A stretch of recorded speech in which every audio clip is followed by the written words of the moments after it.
Dahil ako lang mag-isa dito sa my farm at may gagawin na naman akong content ngayon. At syempre may paprank na naman tayo na isa sa mga kasamaan ko dito. Kasi inutusan ko sila at pagbalik nila dito ay magugulat na naman sila.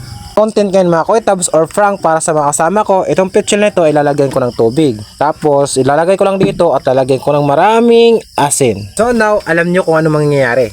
Syempre maasiman or whatever.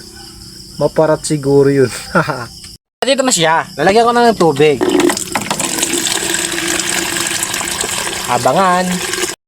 Ganito lang karami dahil mahal yung tubig. At ilalagay ko lang dito at syempre kukuha ko ng asin.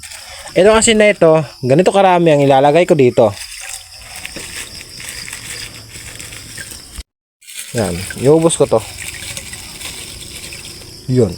At dahil nilagay ko ng asin dito sa may pitchel at hahalo-haluin natin para mamaya ay matunaw na. At isi-stop na lang yung ating camera at abangan nyo lang kung ano mangyayari. At kung sino unang iinom.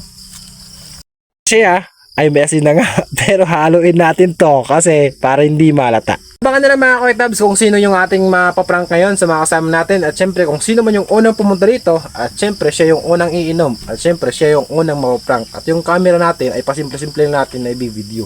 So baka na lang mga koitabs. Sana magustuhan at matawa kayo dito. Ay, tawa ko. Bangin ma.